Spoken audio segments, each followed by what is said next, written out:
Good morning, everyone, and thank you for joining us for the first virtual meeting of the corporate. Oh, okay. Sorry, I was told to pause for 5 seconds. Okay. Okay, fine, yeah.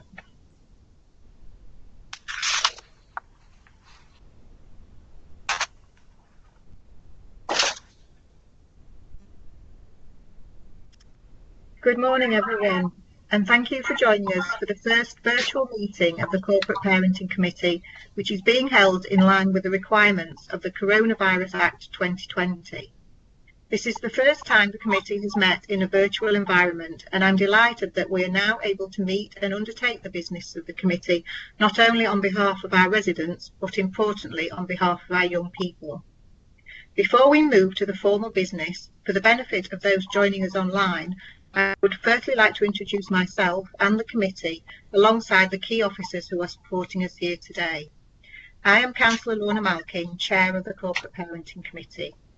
I am joined by Councillors Cruz, Kitching, Lund, Scott, Stansby, Taylor and Tennant King and Spate. The committee also greatly benefits from co-opted members, and Joy Lum is joining us today. Alongside the committee, I am also joined by Cheryl Whitehouse, Head of Service for Children in Care and Corporate Parenting. We also have officers from Children's Services who will introduce themselves when presenting their items. Before we move on to the formal agenda items, I'd just like to confirm today's meeting procedures. We will take each item on the agenda in order, copies of which have been provided to members and is also available on the Council's website. I would remind colleagues to ensure that your microphone is on mute throughout the meeting unless invited to speak, to minimise the potential of background noise disrupting the meeting broadcast. In accordance with Council meeting procedures rules, ruling as chair during a debate will be final. When invited to speak, members of the committee will need to unmute your microphones and state your name before addressing committee. Please remute your microphone once you have finished speaking.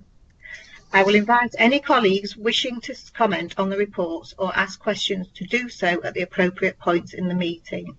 If you wish to ask a question, please enter a question mark in the chat function.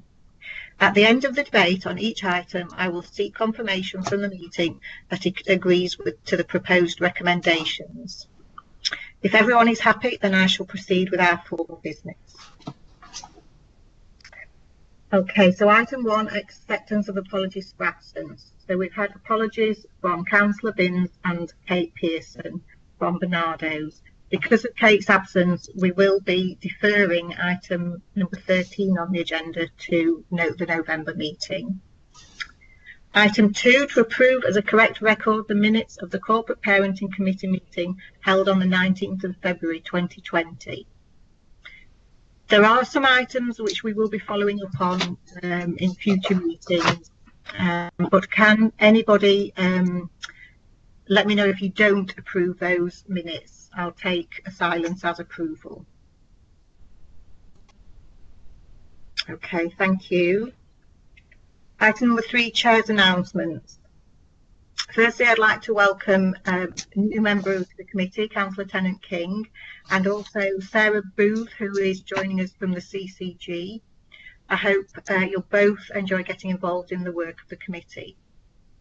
I'd also like to take this opportunity on behalf of the committee to thank all the Children in Care Services staff and the staff of the wider Children and Young People's Service for all their hard work and dedication throughout the pandemic. They have risen to unprecedented challenges in extremely difficult circumstances to ensure that our children and young people are given the support and care they need. Finally, I'd like to thank both IT and committee services staff for enabling this meeting to take place. A great deal of work goes on behind the scenes to enable us to come together to carry on the work of the committee. Item 4, to note any items which the Chair has agreed to add to the agenda on the grounds of urgency. And there are no items here. Number 5, declarations of interest. Members are reminded of the requirement to make an appropriate verbal declaration at the meeting on any items of this agenda in which they have an interest. Having done so, members are asked to complete a form detailing the declaration, which will be available from the committee officer at the meeting. Item 6, exclusion of the public and press. That the public and press be excluded from the meeting during consideration of agenda item 14 on the grounds that it is likely to involve the disclosure of exempt information as described in Part 1 of Schedule 12A to the Local Government Act 1972 as amended. Item 7, children in care. Where are we now? And I believe Kerry is going to introduce this for us. I am. Just bear with me because I'm going to present, if that's okay. Can everybody see my desktop? I can't at the moment. Not yet. No. Okay.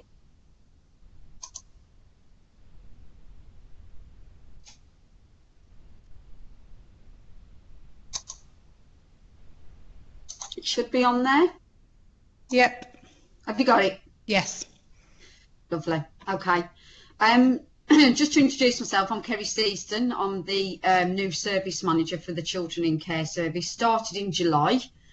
It's been like a bit of a baptism of fire, to say the least, because I'm having to get to know new people and new systems and what have you. But I'm quite pleased to actually come and talk about where we're at now and give you an overview.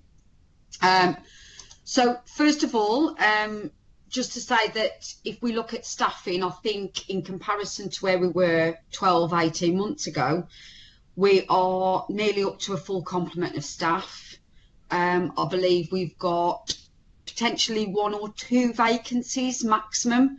And actually we've got people contacting us to fill those vacancies, so we're having no trouble in recruiting.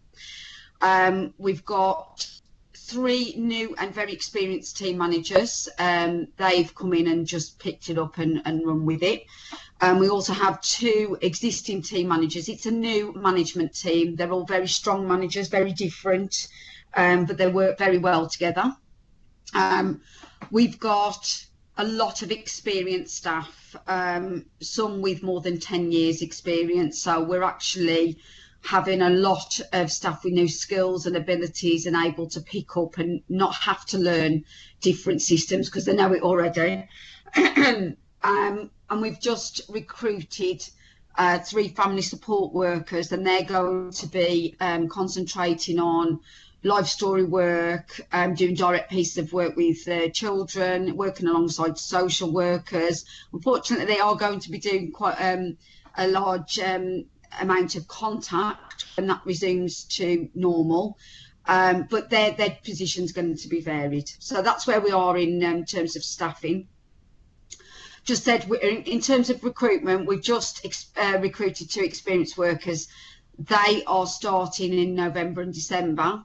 And we've actually got 1 vacancy in the Children in Care Team 3, but the agency worker that's working in that, she's actually going permanent. I do have 1 long-term sick, but she's due back in the next 4 to 6 weeks. I anticipate, I've put Christmas, but I do anticipate earlier than that we will have a full complement of staff. We're at 6 agency at the moment, but like I said, as the new workers are coming in, the agency are going. I've got 2, 3 leaving in the next few weeks, so we are reducing that. In terms of performance, we're quite steady in performance. As I said, we've got new team managers, we've got lots of new staff, so we expected there's going to be some kind of delay in trying to increase that performance due to people having to get to know the systems, including myself. We're quite stable. Care plans are excellent. Visits are really good too. I believe, Jackie's going to talk a little bit more about education, but our PEPs have took a bit of a knock due to the COVID situation, but we are on with that. We are looking at different ways to improve performance. There is some concentration. I went to the Children in Care Council a couple of weeks ago, and it was absolutely lovely to see them all there and meet them and put names to faces. And what my plans are is to get about 3 or 4 of the young people there to come and help us do care plans. So we have got an input, so we know how they want them written.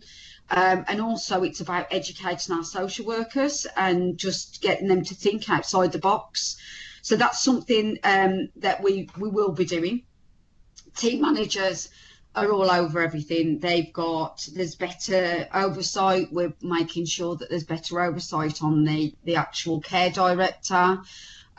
We are trying not to overwhelm staff too much, because we do need to improve and continue to improve, but at the same time we need to focus on specific issues. Like if 1 week it'll be PEPs, the following week it'll be care plans. We are trying not to overwhelm workers too much with trying to improve and get performance up, too soon as such, because we want quality in there as well.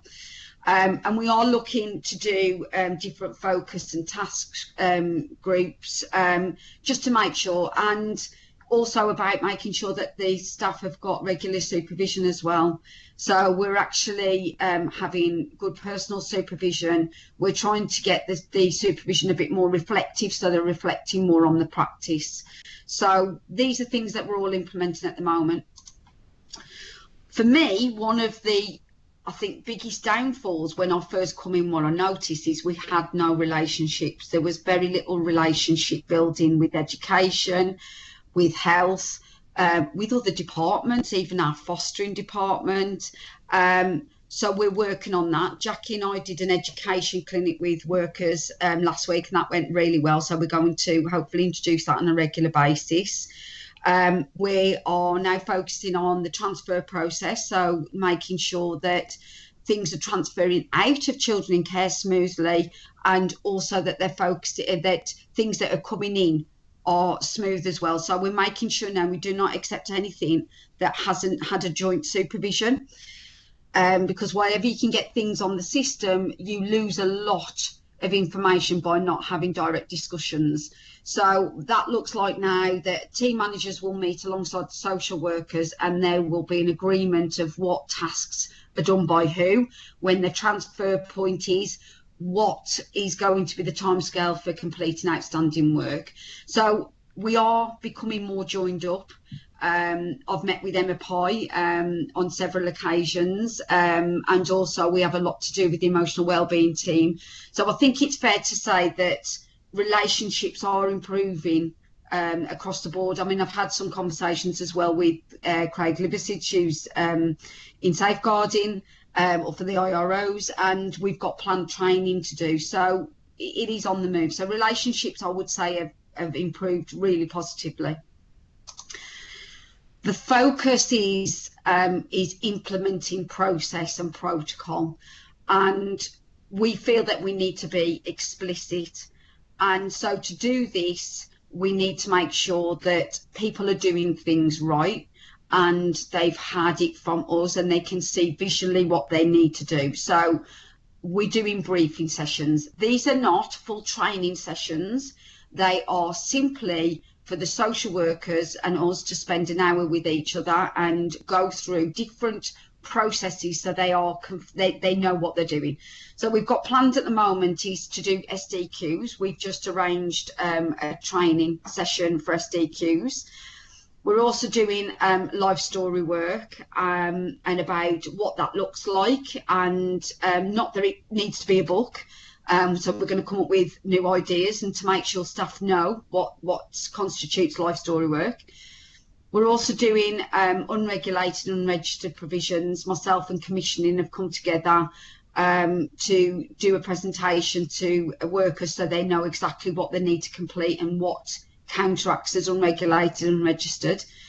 We've also, because of obviously the increase in new asks, we are doing a lot of work around that and making sure workers know that they can age assess, so they're going on different training to make sure things are done correctly.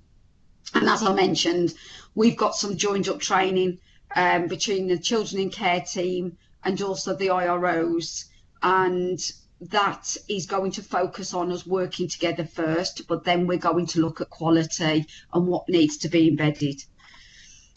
I think I've left this till kind of the latter stage. The impact of COVID-19 within children care has been massive. I think in March, everybody just shut down. We didn't know what to do for the best. I think we're dealing with it a lot better now. I'm quite happy to say that there's little or no virtual visits being done. And if they are being done, it's not due to our workforce. It's due to the fact that there's health issues within the house, or the carers are high risk or the child's high risk. And if that's the case, then we are having a virtual visit, usually on Skype or something like that.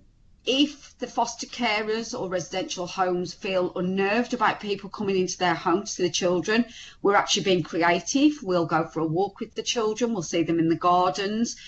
We social distance. We use a PPE. It's about making sure, at the very least, we see our children. So visits, I would say at first, were impacted on heavily. However, now we've got into a bit of a normal situation and people are quite happy. Children don't like to use the Skype. I think they prefer face-to-face, and so we're trying to respond to that the best we can. Contact is another area where it's been absolutely massive. We've had people that were having like 3 or 4 contacts a week in the court team to 0 and having it virtually. We are in the throes now of returning to a little bit of normality. So we have got some community contacts reinstated. We're trying where best to reinstate the contact with ongoing placement with parents. So there's a rehabilitation. And also obviously the court cases, because for court we need to do parenting assessments, this, that and the other. So there is some community and Sure Start centres open, and they are facilitating the contact. We've got risk assessments covering all the contacts, so we make sure we're looking at contingency beforehand. We're not up to full capacity in terms of offering what they were having before, but now we're at a point where they're having at least 1 or 2 contacts a week, and we're making sure that that's not delayed any further, because for parents it's about, and for children it's about, they want to see their parents and vice versa. So we're trying to where possible facilitate that. Performance as well has been impacted on. I think to say like visits, care plan. I think in the essence in March it was a massive impact. People didn't know what to do. In fact, there's been more recordings because we had more paperwork time. But as we're getting back into a little bit more of a normality now, performance has increased. I mentioned PEPs earlier. That's taken a real knock on effect, and I'll leave that for Jackie to touch on a little bit more. But that's been one of our most difficult areas. And also dental. There's no dentists actually operating for any treatment at the moment or on-site appointments. It's more about emergency. So understandably, these have dropped. Our health review health assessments, they're increasing. We're having more health assessments completed, so it is returning. But I think it's fair to say, as I've put on there, the new way of working for workers. Our workers are really resilient. I actually go into the office probably 3 times a week and work at home maximum twice a week. When I go in, we've got a skeleton staff, we've got a one-way system in place, everybody's following that. It is frustrating, but at the same time we know we've got to work to it. We operate a duty worker in out of each team. We are trying to meet and socially distance no more than 6 for team meetings, but that's not always physically possible. So I think it's fair to say we've adapted. We've adapted well to COVID. There's still some work to do. We have got a risk assessment in place for Queen's House, and we are reviewing that all the time, and we review it with business support. And like I say, we are trying to protect our staff where feasibly possible.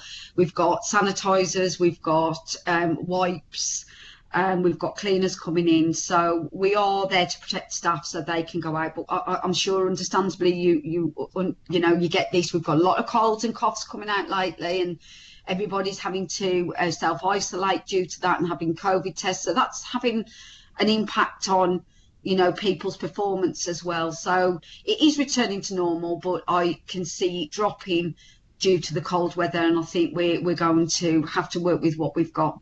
So that's the impact of COVID for us at the moment. I just summarised this. So really, what is going well? Well, our performance continues to be stable. We have got better relationships with other agencies and departments. There is a big focus on permanency planning and rehabilitation for young people. I think it's fair to say that the majority of workers have already come through the Ofsted journey, and one of the main issues was drift and delay. So I think they're already programmed to look at that and concentrate on that. So it's fair to say that that's nothing new to these new workers. They are on board with this. Workers are really seem happy. We've got a nice senior team, that filters down. We've got many people come in and they're smiling. It's a nice atmosphere. It's a nice environment. So yeah, that's a positive. We have got a solid and robust plan for CIC to work forward. So workers know what our plan is. They know where we were going wrong last time, and they know what we need to improve on. And the heart of that is the children, and making sure that their plans are worked forward, that they've got, you know, the voice of the child comes through visits, through LAC reviews, through everything really, that child is listened to.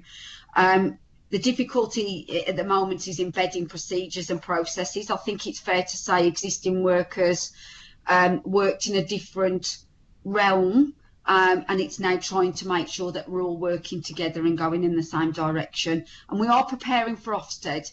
You know, that's continues to be our main aim. We continue to look at our shortfalls and see, you know, how we can improve that. And when Ofsted do come in, they won't hear this, oh yeah, we're absolutely brilliant. What they will hear is that we're working towards being outstanding, but we know we've got a long way to go, and this is where we went wrong, but this is where we're going right. So in a nutshell, that's what's going well. We do know what needs to happen. I think it's fair to say, whilst performance has been driven, we need to focus on the quality of the documents that we're actually producing, and that's something that we're looking at the moment. I think it's safe to say that Sean is focusing on dip sampling, and, you know, wherever possible, we're exploring what could be improved. We've got the pre-meeting report now that's acting as the full assessment. So it's looking at how we can improve that, and making sure workers know that that needs to be a full assessment. I say again, timeliness of organising PEPs and health assessments. We're in a bit of a quandary at the moment with schools because they've got their own issues. But we are trying wherever possible to push forward to make sure PEPs are organised. The workers that we've got, like I say, are very responsive. They've been on this journey. A lot of them have been on this journey before. The atmosphere is a lot more responsive, and they're taking ownership. So I think it's fair to say there is a different ethos within the Children in Care Service. We've got more work around planning and transition work. And also recording. Recording's a big issue, and it's making sure that things, I mean, Care Direct is not the best system to use, it's not the most user friendly, but it's wherever possible we're trying to make sure that recordings are on there, because the workers are doing the work. It's to make sure that that's reflected. And like I say, I mentioned about the audits, we continue to dip sample. I'm doing my own within my service to make sure that, you know, things are going the right way. But like I say, we're only halfway there, and the focus is making sure that we continue to improve our quality.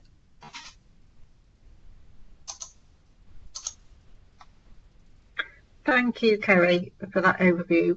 Good to hear that, that we're not having trouble recruiting. That's really positive, that people are wanting to come to the authority, and also that there's more joined up working going on. That's always, you know, positive, isn't it? I just wondered if you had any timescales for the improvements you've just highlighted. Have any been set for those? Well, like I say, we're focusing on dip sampling at the moment, and we continue to improve the PEPs. you know, we've got a 4 to 6 week window as to see a massive improvement on those, and that's what we're reviewing. A lot of the processes are going to be implemented by the end of October, what we're trying to drive forward. A lot of our performance is increasing, so what we're looking at is, obviously, we've got the focus visit coming in by October, November, so I would actually say by that point we want to see some results of the work that we're putting in now. Thank you. So I've got a question from Councillor Stansby. Hi, thanks, Chair. Yeah, I've got a situation where, I mean, it's really unfortunate due to COVID. You know, the children haven't been able to see the parents. You know, they're very unsure of what's happening, and there hasn't quite been well, you know, the support, and it means that child one of the children may have to go to another foster placement, which isn't great for the children concerned and things like that. So I'm obviously a bit worried about that. Have you had many situations similar to this? Lots of situations. Not necessarily that the children don't know what's going on. I think it's fair to say half the time we don't know what's going on. You know, there's a lot of change where, you know, Boris, I think there's been a lot of humour made out from what Boris is saying, but there's very mixed messages. I can't comment on your particular family because I don't know who they are and whether they're in the children in care service or whether they're in locality. What I can say is that workers are being given the information, and they are taking it back to children now about the contact. We are in a situation though where it's trial. We're trying to trial and error, and we are setting up as many contacts as we possibly can, and we're trying to start implementing. I think one of the biggest barriers was the risk assessment, because, as you know, we need a risk assessment, and that to compile that and to make sure that everything was thought of, everything was counted. And you know yourself, children, when they see the parents, what they're going to want to do, they're going to want to hug them. And we've got a lot of young children that won't understand why, but I can reassure you by saying now that we are up. Contact is now in place. We have got, we've done a lot of work with the contact service. We are talking to children. We are setting contacts up. So I would actually say that that's in the throes as we speak. So thank you for that. Can I just clarify? So where children have had contact with the parents, they're not allowed to hug them? No, what we're saying is that obviously it depends, because you've got a whole new, who have they been mixing with? Is the foster carer got any health issues? So each one is done on an individual basis. We have to do a risk assessment around, speak to parents, ask them who they, you know, what contact they've had with other people. We need to, if the foster care is not self-isolating, and if the child's got no health conditions, and you still have to socially distance, then obviously there's going to be that interaction. But we have to agree that with all people, because there's not just a child involved or parents, there's a wider community here in terms of foster carers, contact workers, and it's about how we best manage that. So contact risk assessments are done on an individual basis. That's heartbreaking. I know, and it is heartbreaking. I'm not saying that hugging doesn't happen. I'm not saying that at all. What I'm saying is, though, we have to do it on an individual basis, dependent on the situation. Okay, thank you. Okay.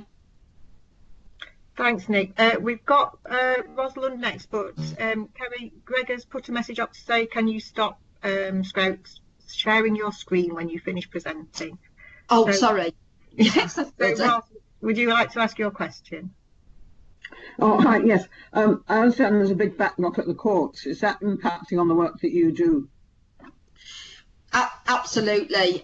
We've got a number of discharge care orders waiting to be discharged. They are being offered quite, scarcely. I think what they're doing is prioritising other matters. because the court's virtual. There's been a delay on assessments being done. There's a delay in other experts. If we need an expert, there's a delay in them because they have to see the children. It's not as, I'm not saying it was straightforward, but there's definitely, it's a more complicated situation. So yeah, it is having an impact. Is there anything you can do to find your way around that process? We're being very creative. I mean, as workers, we are still seeing parents, we are still seeing children. I think it's fair to say that the timescales in the court are extensive, so we are often led by the court. I mean, I think for a final hearing that was booked the other day, it was just a reschedule, and they can't get anything in for at least 6 to 7 weeks. I think it's safe to say it's more about everybody, all parties working towards the same thing, but there's barriers. There's barriers to the court running as smoothly as what it did previously. It is getting better, though. It is getting better. I think as more people are adapting, I think we're being more creative in finding ways to do things. And I think it's fair to say in March, there was a massive barrier to the court because nobody had ever experienced this before. Now we're at a point where we are working, we are being more creative. So, but I'm sure you can appreciate there is still a backlog. I think it's fair to say our adoptions are really good, but there's still a backlog in actually, placement orders and the adoption orders. So I think that will continue to be like it for a while. Even if we return back to fully normality, it would still be that we've got a backlog. It's lovely. Just doing all you can. Thank you. Thanks. Okay, we've got a question from Councillor Scott.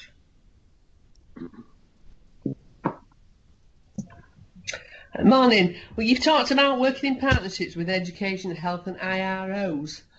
Is that working well? And are you working with all schools, or is it the education department that you're working with? And if you're working with all schools or the academies, are they all working well with you? Right, I actually are going to leave that for Jackie because I think that's more of an education. When I talk about working with education, it's about working with our virtual schools. It's about working with the way we work together, because I think it's fair to say that there was very limited conversation. I think Jackie could probably expand on a bit on working on with schools directly, but obviously for us it's about making sure our other agencies, and I mean virtual schools really, as to where we're working better alongside.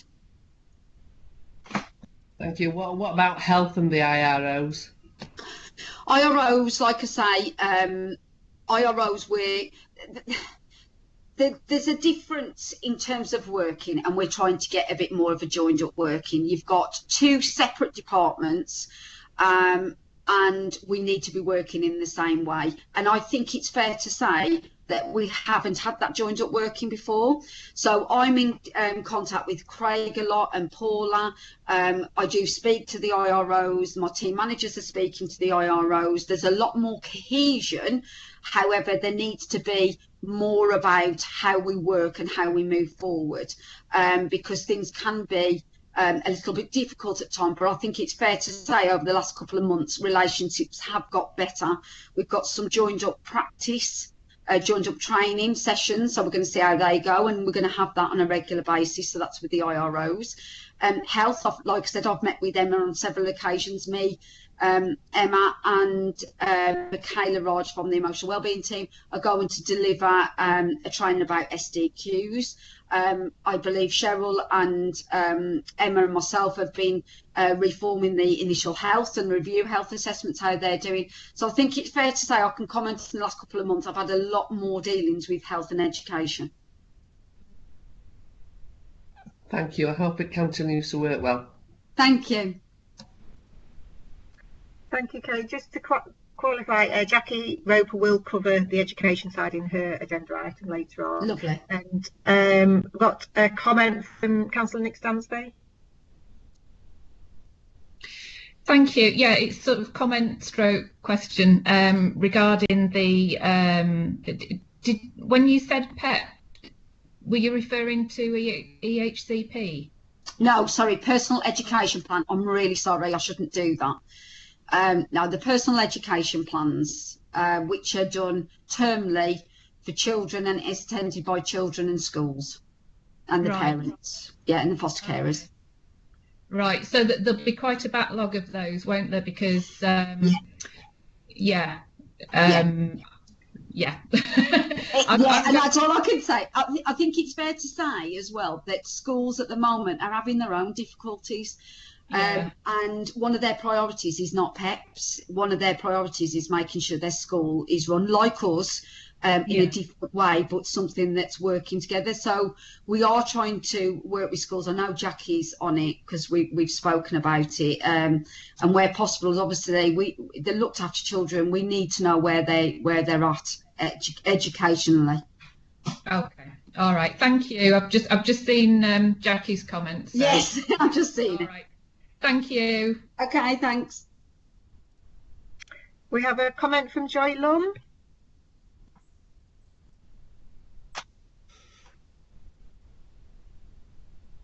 Hi there. I just wanted to comment from a foster carer's point of view that I have noticed the difference in the proactivity from social workers, and from a contact point of view, my own placement has had face-to-face contact with social distancing, but I also know other foster carers whose children have had face-to-face contact and been able to engage with the parents. So I think whatever it is that you're doing to deal with COVID seems to be working for each child. Joy, thank you very much for that. Pleasure. Thank you, Joy. That's good to hear. Are there any more questions or comments? Kerry, you were due to do impact of COVID as item 8, but I presume you've just merged those two items together. Is that right? It is, yeah. I thought it made a bit more sense for me to do that. Yeah, that's fine. Lovely. Thank you very much for that, Ben.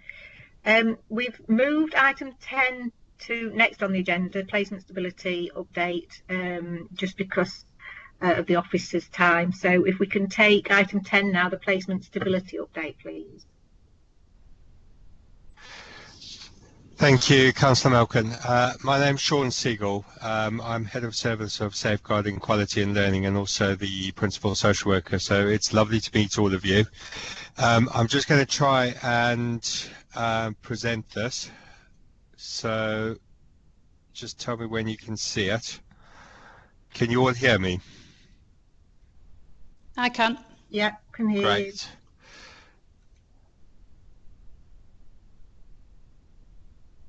Can you see that? I can. Okay. I'm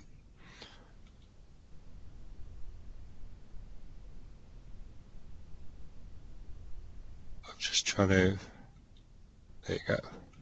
Okay.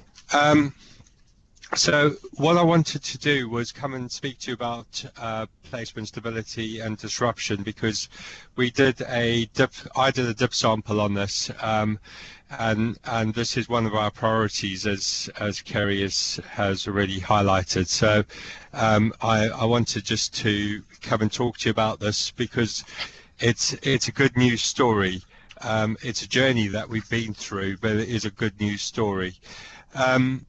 I also just wanted to add, after listening to Kerry's discussion and the questions you had, I went to a PSW, which is the Principal Social Work Network meeting just this week, and I want to give you a national context in terms of COVID. We really are being a lot more proactive, both ourselves and partners, in terms of seeing children, in terms of working from offices as much as possible, training face-to-face where we can. This is not happening, and giving children, as Joy, you pointed out, in terms of seeing children, seeing foster carers, and seeing parents. I just wanted to give you that context. What I wanted to highlight is we talk about permanency a lot, and attachment, and for me it's got three strands, and if we get those right, we achieve what we talk about in terms of permanency. So it's about the child having an attachment to an adult carer. It's about a child having a stable home, so they know where they are, they know who's in their community, they know who their neighbours are, and they feel safe. And then the legal context is that there's an adult who exercises parental responsibility. And if we don't have all three of those strands, we're struggling to give that child a permanent home and something that they know where they are in life. Wakefield's context was that in 2018, Ofsted said many children suffered placement disruption, and we've known that we've had a slightly high rate in comparison to statistical neighbours.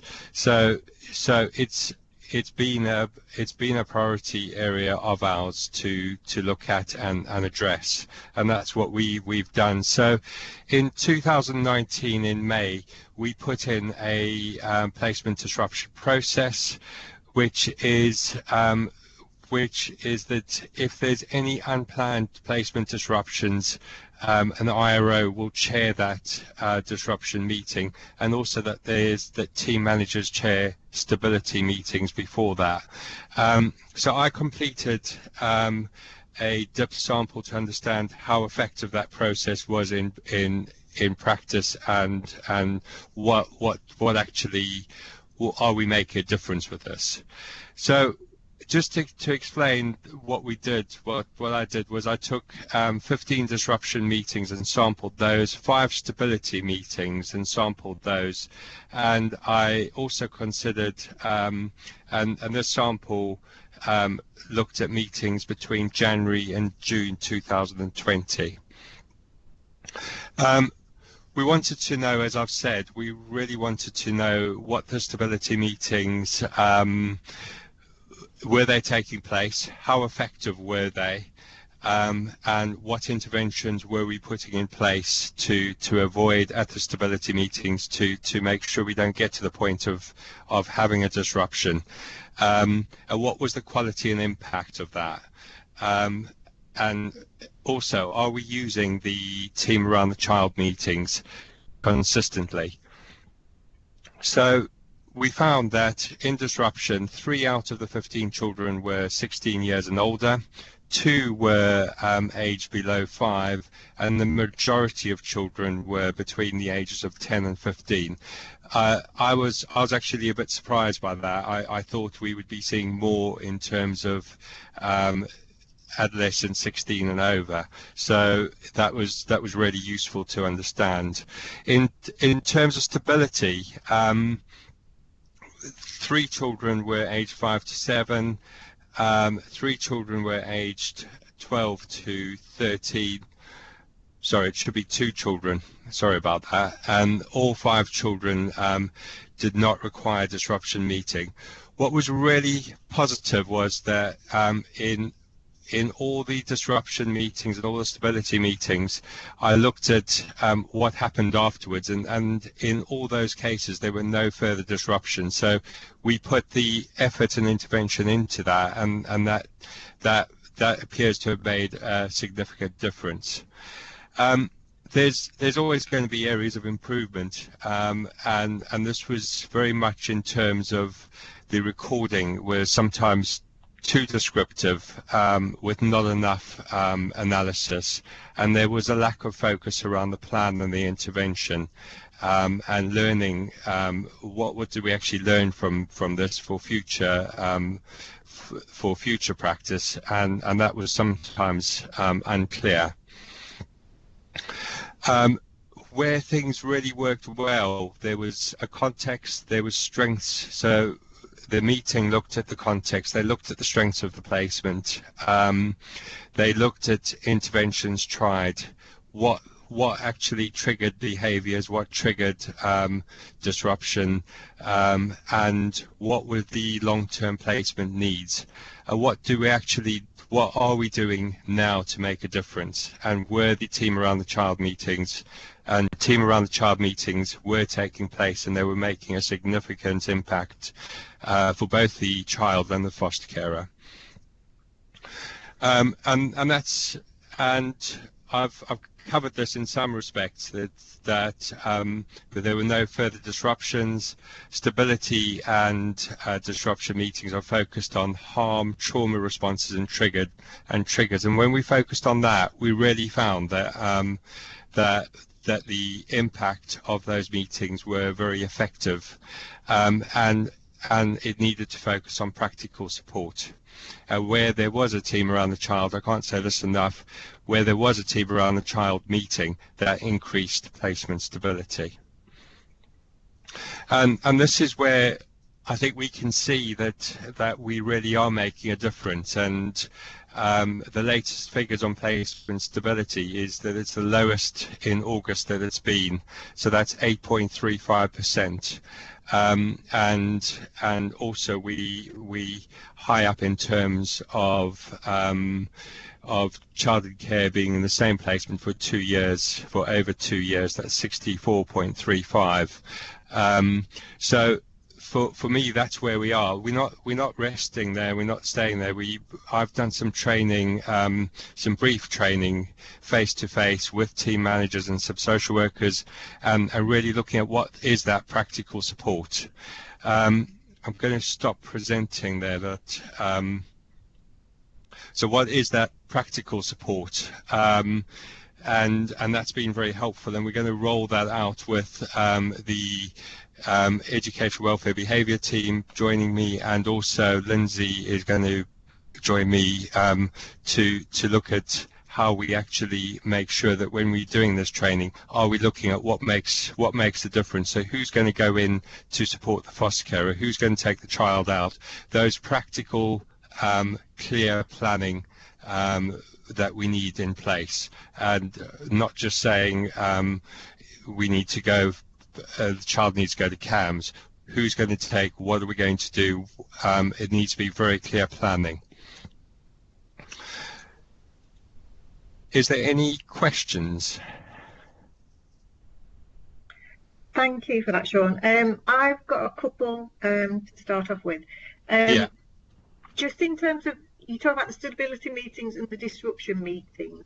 What's the difference? At what point would it be a stability meeting, and at what point would it be a disruption meeting? Once the placement has disrupted, so once a child has had to move, and that's what we're trying to avoid, that's called a disruption meeting. And the IRO chairs that meeting. A stability meeting is when we pick up that the placement is fragile, and we do those as early as possible. That we look at what will allow us to maintain the child in that placement, because we know outcomes for children is the more moves they have, it has a massive impact on their outcomes. So what can we do for that placement to make sure we maintain that placement? Right, thank you for that. And then just the other question was the figures you showed us on the last slide regarding stability.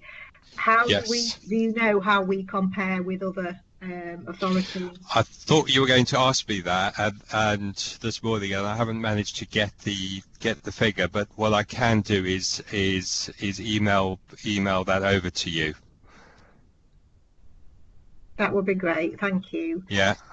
Do we have any other questions or comments? Joy, do you want to come in? Yeah, just a quick question. How is a stability meeting triggered? Is it triggered by the child, the foster carer, the social worker? There'd be a number of ways. I think I've got some echo, but there would be a number of ways. A team manager makes the decision to have the stability meetings, but as soon as a foster carer or a child is saying this placement is working, or we pick up that this placement is not working, we should have a stability meeting. The earliest possible time we need to have that, because once we get into a crisis, it's very difficult to get out of that crisis. Thank you. Rosalind, would you like to come in? Yeah, might sound a bit ignorant, but what steps are taken to ensure that a placement doesn't break down before, as part of the preparation to making that placement? So it should start right from the beginning, that we know that child, that we know that we know what triggers behaviours, that we can pass that on to the carer, that there's a very clear placement plan in place, that we, when we do see things happening, that we actually looking at how do we support that placement, and if we do unfortunately have a disruption, that we pass that information over, so we learn from that as soon as the child goes into the next placement, we can say, this is what we need to do. What I'm a very big believer in is that sometimes it's what makes a difference, so we do more of what makes a difference and less of what doesn't make a difference. So it could be horse riding, it could be taking the child out, getting someone else to take the child out, giving that child and that foster care. It needs to be linked to what works for the child, what works for the foster carer, but matching is essential. Does that answer is that helpful? It gives me an idea, yes, that does help, yeah. And I'm pleased to say it's joined up, so you follow through on it, yeah. Yeah.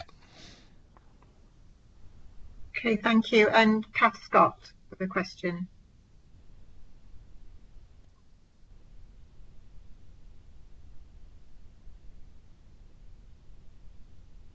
Kath, you're still muted if you want to ask a question. Sorry. Sean, you've just mentioned that matching is essential, and one of my questions is, how many times does the child actually meet the foster parents or the foster carers before they're actually placed? That's one part of my question. Yeah, the other part is, when we talked earlier on with Kerry about young people helping with their care plans, is this part of it where they're helping to put care plans together? Is that linked also to the placement? And if it does start to break down when a child's been put in a placement, then how long does the process take? When you've talked about stability meetings, I know it could be as long as a piece of string, but how long is the average where it takes? I think if I can answer that in a few ways, and I may need some help. Is Kerry still on the call? Don't know if Kerry is on the call. In terms of introductions to the foster care, I think that depends on the individual case. But if Kerry is on the call, and Lindsay, you said, do you want to come in here? Hi, yes, I will do if that's okay. Good morning, everybody. My name's Lindsay Willis. I'm the relatively new manager of the fostering supervisory team. So if I could just assist to give a little bit of context, Sean, if that's okay. Yeah, that'd be great. We are trying really hard in fostering now to make steps forward in ensuring that children are as prepared as possible for their move into foster placements. So there's a lot of focus on matching taking place at the minute, but also work towards making sure that every child who moves to an in-house foster placement is provided with a welcome to our home about their foster carers, so that they have photographs of the carers, they understand what their house is going to look like, what the bedroom's going to look like, what other children are in placement, and then it's a gradual process, including tea visits, some overnight stays before a child will move to that placement. Now that is the aspiration for all placement moves to look like that. In reality, that can't be always achieved because, as I'm sure you all understand, sometimes children have to move on an emergency basis. But what we're trying to achieve at the minimum is that children do get that welcome to our home pack, so that they have it's kind of desensitization work, if you will, so that there is something familiar for them, a photograph, some understanding of where the placement is going to be, what it's going to look like. So we are taking steps in that direction. I hope that helps. Councillor Scott, can you just repeat some of the other parts of the question? I don't think we've answered all of it. Yeah, thank you. One, how long does the process take from your stability meetings? And as I said, it could be as long as a piece of string, but on average, how long does it take? I don't have that answer, and we can look at that and get back to you. But I think what we are trying to achieve, and this is essential, when we know a placement's fragile, we need to have that stability meeting really urgently and quickly, because there's nothing worse than the foster carer, the carer, or the child waiting for something to happen. We're trying to avoid that getting to a crisis. So I can look at that for you and then email back. The other part is that when it is stability, we want that to not carry on as a stability meeting, but to have a TAC meeting on a monthly basis. So that's team around the child being in place, that becomes we have a very clear plan, we review that plan, and we monitor the progress. It doesn't get to the point of getting to a disruption meeting, and that's been very, very successful. As I said in the presentation, when we have had those team around the child meetings, it has it's been very effective in making sure we don't get to a disruption. I think one of my concerns as well is it's fine when you've got a child where they're older and they can put their feelings across. But when you've got very young children, or children who are reticent about saying anything wrong about the foster carer, how do we know that that's breaking down? It would only well, I think that's about the social worker seeing the child, the team around the child seeing the child. So in school, if he's having therapy, those EWBT team, that's about where we pick up those things, and we pick up the fragility of it, that we're getting the voice of that child. That's a skilled piece of work that we are doing, and that's why I've been very proud of how the social workers have responded to COVID, in terms of not stopping seeing children, and as Joy said, that's happening. So I hope that answers the questions, but that's how we pick things up. That's how we work with children. Thank you very much, Sean. Thank you, Sean and Lindsay. I don't know whether, Joy, you wanted to come in. I've not seen your message, but I saw that you were typing. Do you have a comment, Joy? Yeah, I was just going to say that I've worked with a number of foster carers over the years who have struggled with their placements, and this is the first time that I've ever heard talk of a concentrated effort on things like disruption meetings and stability meetings. So I think it's definitely a step forward. I just wonder how much foster carers know that they can make those calls for help, and be heard, and how that's been publicised out in the foster carer community. Joy, I'm just wondering. I'm just listening to you, and I'm just wondering if it's a possible idea of maybe a foster carer joining us on some of those time we have with the teams, about giving a live experience and being part of those discussions. Yeah, I'd be happy to do that if that's something you'd be interested in pursuing. I think it's about, for me, it's about really looking at how do we get that practical support around the child and the foster carer. Yes, I agree. Yeah, I agree, and I think there's a lot of fear with foster carers when they are struggling, a fear of kind of expressing that they're struggling, and they may be they might be happy to talk to me as a fellow foster carer. They might struggle to talk to the social worker. So I think it's really important to build up those relationships and get that trust in. Yeah. So I'll have some discussions. If I could contact you after this meeting to look at how we can do that. Yeah, that's fine, Sean. Yeah. Yeah. Yeah. Okay. Okay. Thank you. Thanks a lot. Lovely, thank you for that. I've got Councillor Cruz, but Emma Pye is asking, is this relevant to what we're talking about now, Emma? Do you want to come in at this point? Yeah, can you hear me? Yes. Yeah, that's fine. Yeah, it was just to say, just to follow on from that really. Obviously I work with the Children in Care nursing team, and just really to echo what Sean's saying, when we go out and see the foster carers and the children, sometimes it does become apparent to us that there's some placement instability. And we would pick that up, and obviously we would then report back to social workers and be part of that bigger team. So the wider team are also looking at those issues very closely and taking those issues forward. Great. Thank you, Emma. So Councillor Cruz.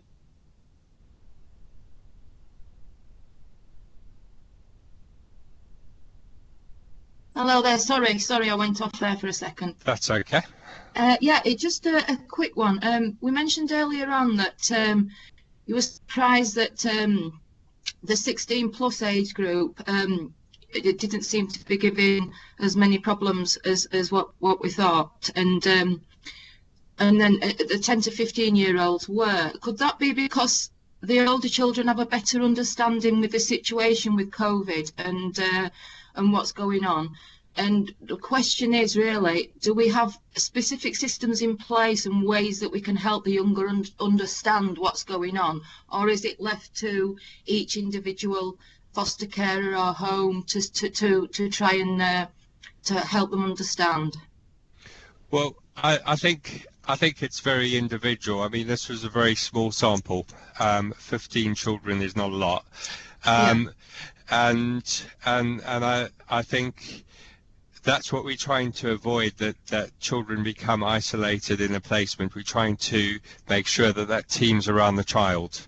So the more we successfully do that, the more we will understand exactly what's happening with each child. And I think the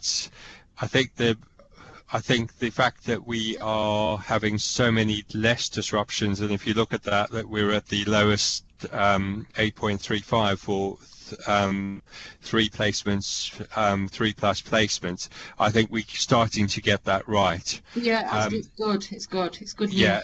So it's I think my surprise was, and maybe this is just where I was coming from, I think I would have thought that we would have had more over 16 years, but that's not necessarily a good or a bad thing. That's just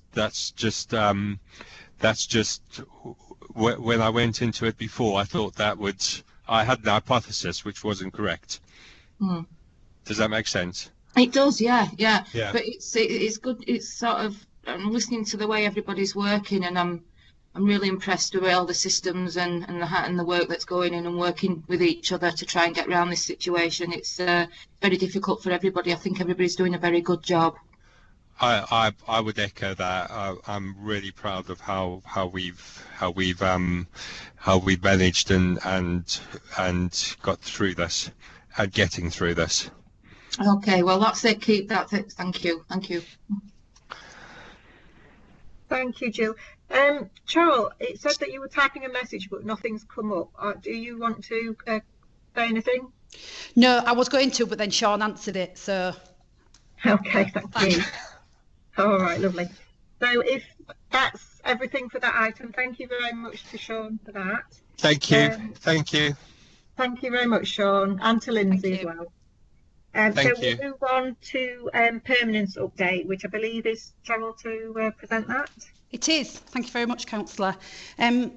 Good morning, everybody. I'm Cheryl Whitehouse. I'm the Head of Service for Children in Care and Corporate Parenting. Just to start off, just for your information, we currently have 643 children in care. In terms of permanence, as Kerry touched on earlier in her presentation, we have a programme of activity around achieving permanence, our throughput in terms of what goes out the other end. I take some responsibility for reviewing and tracking our throughput via themed permanence panels. These permanence panels include looking at children subject to or in residential provision, progressing plans of special guardianship orders and long-term matching. What I have seen as a result of those panels, now social workers attend and they will advise or give an update, an overview in terms of what the plans are and how things are progressing for the individual children. What I see from those panels is a very good understanding by staff with regards to achieving permanence. So actually the throughput at the other end, because if we don't get things out the other end, things still come in the front door. So, there is a really good understanding of permanence and what they need to achieve. For those that are stuck, I think the panels also enable them to have some, direction and linking with other services, because it's a panel which consists of a number of different departments. So, for example, we have the fostering team there, we have legal there, we have the kinship team. So for children whereby carers, kinship carers, for example, are stuck in terms of permanence, there is a clear message that a joint visit takes place with the kinship team to support and encourage and address any reservations they may have in terms of preventing them from seeking a permanence option for those children. In terms of permanence, I just want to talk a bit about adoption. So last year, full financial year, we had 39 children that were adopted. This year, it was between, let me remind myself, March to September, we had 12 adoptions. What I will say is that we have 35 children placed in adoption placements. Therefore, if we achieve final adoption orders for all these children, we will have concluded 57 for the year end. However, I'm going to put a message of caution there. There are issues with court delays. There are significant up to 3 months worth of court delays, and they still do get pushed back if there's other hearings that the courts do prioritise. That has been escalated to our legal services, who where possible are having those conversations in terms of how we can move through quicker with these these children that are placed for adoption. In the last 6 months, we have had 26 children return home. That continues to remain a focused area of activity, especially for the older children. We have had 13, so in terms of children who are subject to care orders, we've managed to achieve 13 SGOs within the last 6 months, and there is clear review and tracking of those cases that we are still trying to progress further. In terms of long-term matching, as of February of this year, we had 19 children long-term matched. As of September of this year, we have 50. So you can see there's a real drive from staff to achieve permanence, or the closest option to permanence that can be achieved wherever possible. It remains an ongoing focus. As I say, we need to be able to get those cases out of the other end in order for those that are coming in through the front door. I don't have much else to say on the issue with permanence unless anybody's got any specific questions. Thank you, Cheryl. I've got a couple. You talked about the 35 children that are placed for adoption placement. Where are those children now in the system, and where are they residing? And also, what's the difference between the number of children leaving the service and those coming into care? Is there a big imbalance between that? Thanks, Councillor. So in terms of where children are placed, they are still in our system, and they're placed anywhere in the country. So we could have local adopters. We've got foster carers who are pursuing adoptions for children that they are currently fostering. And as I say, they can be as far afield as London, for example. So they are placed anywhere, basically. Sorry, just to clarify that. Are they with those adoptive families now, and it's just waiting for the legal proceedings to go through? Right. Yes. So the 35 are placed but not adopted. So we haven't got the final adoption order. Yeah. So I've got 35 placed within around the country, is what I'm saying. Yeah. In terms of the throughput going out and what's coming in, all I can say, it seems to have remained steady, actually. I know before I started with the council, there was a spike in children becoming looked after. I think it was in November or December of last year, which, but there was a significant increase. But since I've come into post in March, it's remained relatively steady around the 640 mark. There is some further work to do at the front door in localities with regards to trying to reduce that number a lot more, and that's in respect of our kinship carers, so those relatives and friends who are temporary foster carers because they're looking after a relation or a close contact of theirs, and a number of them, because the children subject to care orders, do become temporarily registered as foster carers. But, there is a targeted piece of work within localities to say, it doesn't necessarily have to be a care order. There are other orders that we can use, which would be in the best interest of children, to try and keep that number as low as we can possibly get it. I hope that answers your question, Councillor. Thank you. Do we have any other questions or comments? If not, thank you for that, Cheryl, and we'll move on to item 11, the sufficiency update.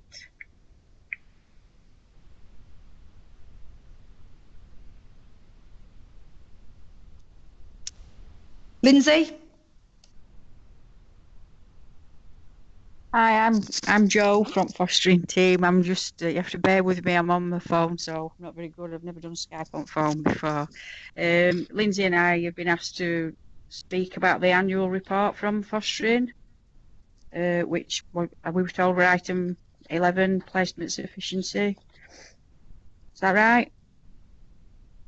Yes, that's right. Thank you. And all right. I weren't sure if you could hear me. Sorry. Yeah, sorry. That's right. We have had the report out with papers as well, so members should have had a chance to read that. That report obviously ran up to the end of March.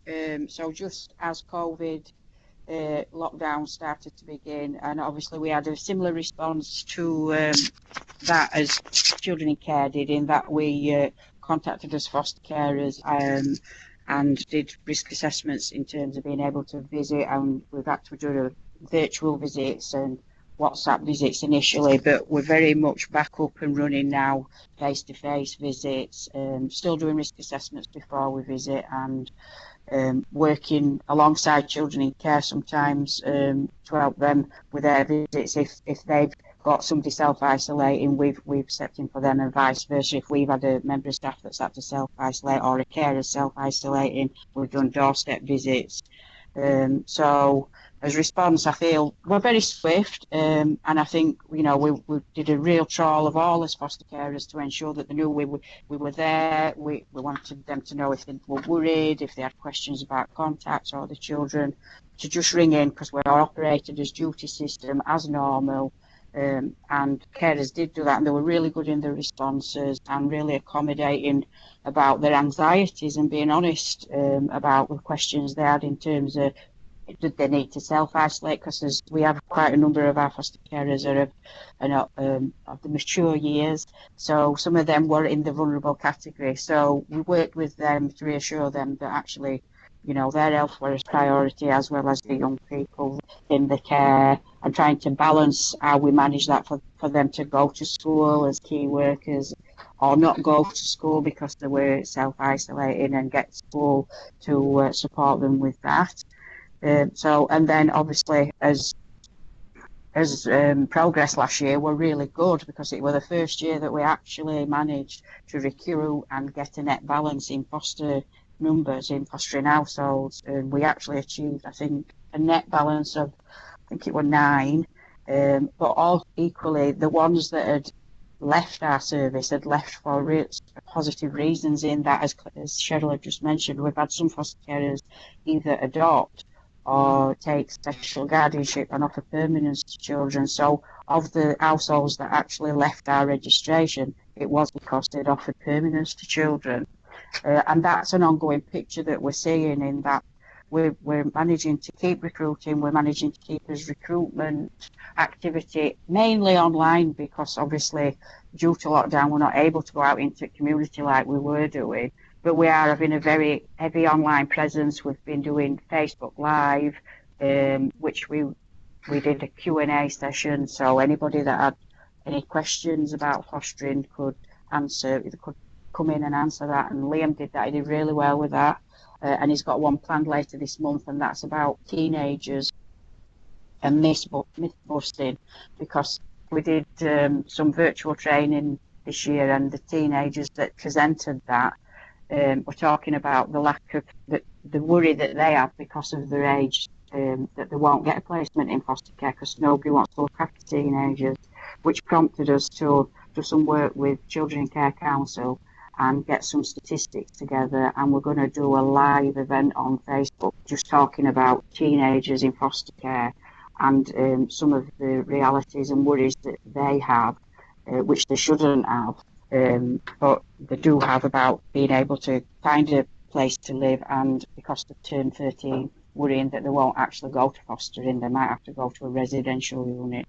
And we're hoping by doing that we're actually going to prompt people to think a bit more about taking older children and not consider fostering for the younger children, because quite often the recruitment that we are seeing, they're wanting under 10s, they're wanting under 8s, they're not wanting to go above and go into the teenage years. So what we're trying to do is generate some better understanding and some real life stories about some of our young people that we've got in foster care, and some of the great things that they're achieving and doing. And so we've got statistics about children that have gone on to our education.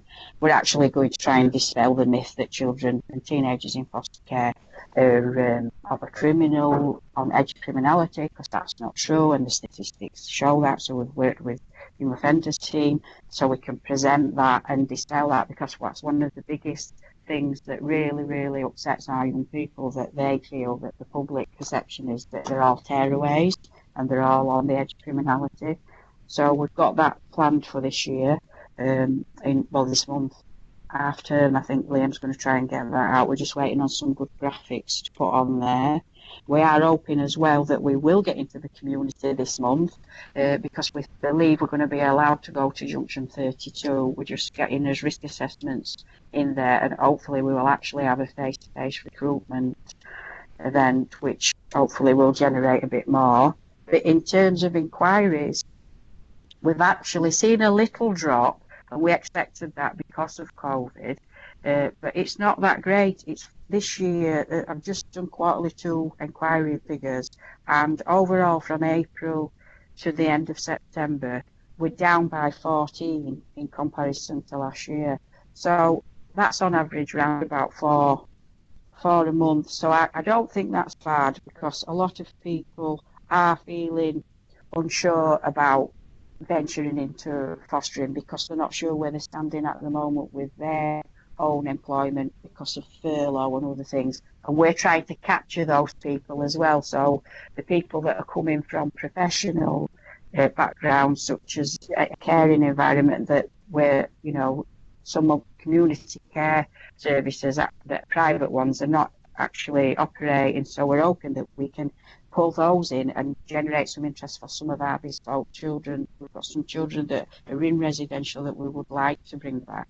So we've done some bespoke profiles and put them on our social media, and they cover a number of children with similar complex needs or disabilities, and we've generated a couple of profiles that we've run out on Facebook a few times, and we've actually got someone interested at the moment for a quite complex young man. So that person is now putting in their application and going through the assessment process. So that could be good news for him. And last year we managed to do, I think, 2 young people with disabilities. We managed to get them fostering placements, and they came out of our in-house fostering provision, which were brilliant, really, and doing really well. And I do believe one of them is considering a permanence for one of those young people, and possibly the other one at a later stage, which is fantastic. So in terms of recruitment, we're still building on that. You'll have seen as billboards and as new graphics, I hope. We've got billboards up, and we've also on back of buses. Hopefully you might have seen the Love Art graphic that we've got, which is made up of children, and Fostering's not for the faint-hearted message. So that's what we've got out and about in the community.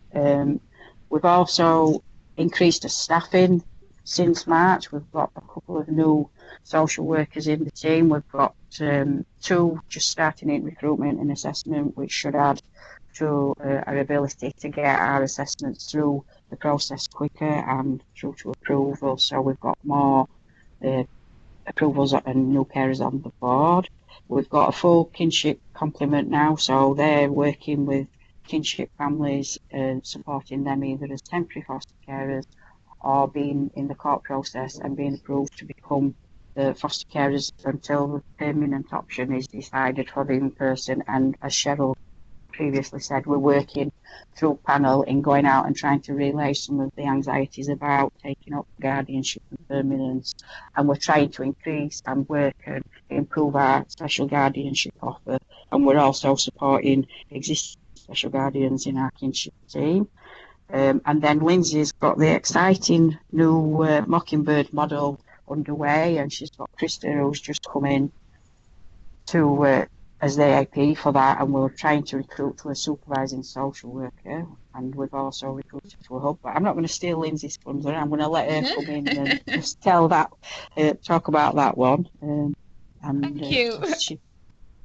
Sorry, thank you, Jo. So yeah, so I just want to take a few minutes to let you all know about the Mockingbird project, if that's okay. So here in Fostering, we are currently in the process of launching and implementing our first Mockingbird fostering model constellation. So to explain what that is, the Mockingbird is a family model, and it's an alternative method of delivering foster care with the potential to improve placement stability, safety and permanence for children and young people in foster care, and to improve support for and retention of foster carers, which, as you will, is very pertinent for Wakefield, as you'll understand, and it links quite closely to what Sean was sharing with us earlier.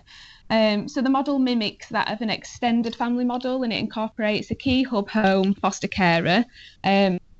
It provides support, guidance, monthly constellation meetings, and hosts social events for 6 to 8 satellite carer homes that are also within that same constellation.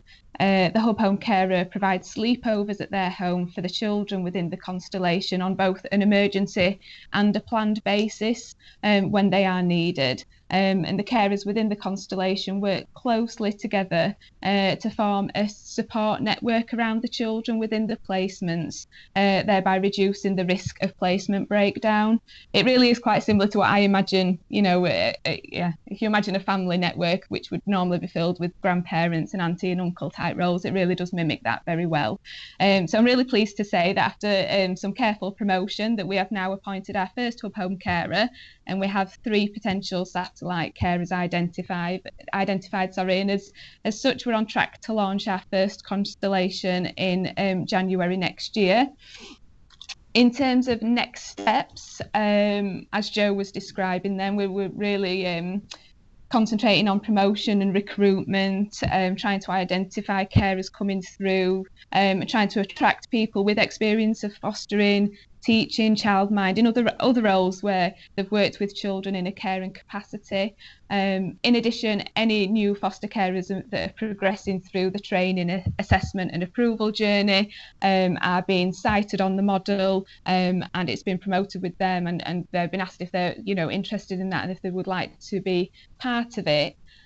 Following hopefully the success of the first constellation, we really hope that in the future this model and way of delivering foster care will become quite commonplace in Wakefield, and that we're in the future we'll have a network of constellations across the district that will mirror the locality cluster areas, which will, we hope, allow our children that become looked after to remain within their local areas and close to their friends, family, schools, and the amenities that are close to them.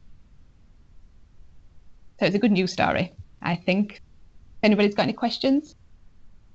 Thank you, Lindsay. The Mockingbird project, has that had funding associated with it? And if so, how long does that funding last for? It has, yes. My understanding is that funding is for 2 years initially. We're working really closely on the project with the fostering network, and working closely with them, learning from the success of other local authorities. Really, it's a model that started off in the States, but has been implemented across a couple of quite a large other local authorities in the UK, and there's a lot of evidence-based research that backs up its success. Thank you. So hopefully, that will continue past those 2 years then. I do believe so, yeah. Cheryl, you might need to clarify that for me. Sorry, what was the last point? We were just saying that the Mockingbird project is funded for 2 years, but if it's successful, we would want that to continue after that period. That would be the plan. Yeah. It all depend on the results of the 2 constellations. Right. Okay. That we're developing. Yeah. Okay. So I've got a comment and a question from Councillor Jackie. Thank you, Chair. First of all, the Mockingbird model sounds very interesting, because I do know that many potential foster carers that come forward, often, family members don't necessarily have wide support networks. So I think that this is a great way to increase those networks and hopefully provide more successful placements for children. So that is good. The other thing I wanted to comment on was that the written report, which was really useful to have, and made very interesting reading. And it's clear that there's a lot of work gone on into improving recruitment and trying new ways to target potential foster carers. But I do wonder if there's any work gone on to look at the success rate of some of the initiatives. So, for instance, the use of council screensavers in the intranet to raise the profile of fostering. Do we actually check whether all these initiatives are leading to inquiries? So that obviously if some of them we never get a follow-up from them, that presumably we drop. That's my question. And then the other thing was just a little comment on page 27. It talks about the 2 rugby teams promoting our campaign, which is great. But I think that there is maybe an error that could be changed on one of them, which is talks about match day presence at Wakefield Trinity, leaflet distribution before the game, and promotional shots with councillors and the police and crime commissioner. If you remember, Joe, that's the one that I helped you and Liam at, I think. That were Wakefield. That were Featherstone. Cast Tigers, yes, sorry, not Featherstone. The Tigers, I've been to that many rugby grounds of I'm sure you have. I'm sure they all yeah. Yeah, Tigers. I'll get Liam to get that amended. But I wonder then, in terms of some of the initiatives, do we do analysis to see if they are producing leads?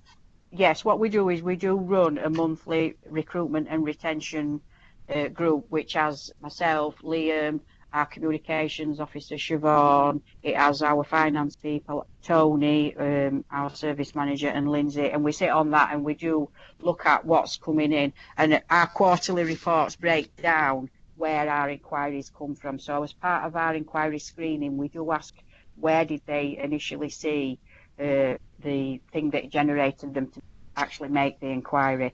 But what research tells us is it's never really just one thing.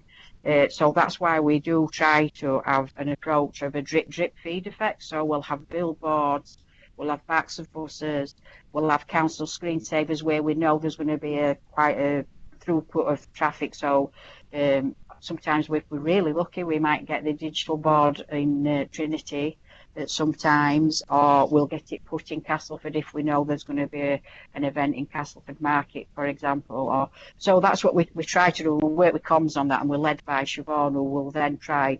And what we can do is if we have a particular campaign running, so like with the teenagers, if we run that and put our inquiry form, we will put a link on it that will show us which ones came off the back of that advert, as it were. So if we run something on Facebook and attach click here, and it takes them to our fostering landing page, that will then generate and tell us the numbers which are the hits that we've had in respect of that one campaign or that one advert. So when we do a bespoke profile, for example, we have a child's name. Obviously it's not that child, but then that will generate, when they land or do an inquiry, it tells us that came off the back of Tom, who would be on 17th of September, say, and that might be in relation to 2 or 3 children that we have run that profile against, and then we will build on that. So it's a bit technical, but it's all to do with the landing page and the clicking and the link that they use. If they come through a social media, obviously if they come face to face or over the phone, we just ask the simple question, where was it, or who was it did you prompt it? And we do have our referral process as well. So professionals or foster carers, if they refer someone, we ask that, who are you referring? Or they'll tell us, I've been referred by so-and-so who works for council, or I've been referred by so-and-so who's a foster carer. And there is a reward scheme, which I'm sure you'll be aware of, running, where that if that person becomes approved and takes a child and is approved for more than 3 months and gets child in placement, then there is a financial reward for the person that refers. And that is really in the hope that we can get more suitable people coming through the inquiry process that actually we know a foster carer wouldn't refer someone that they didn't think actually could manage the task. And equally, people in the council that are making referrals tend to know a little bit about fostering.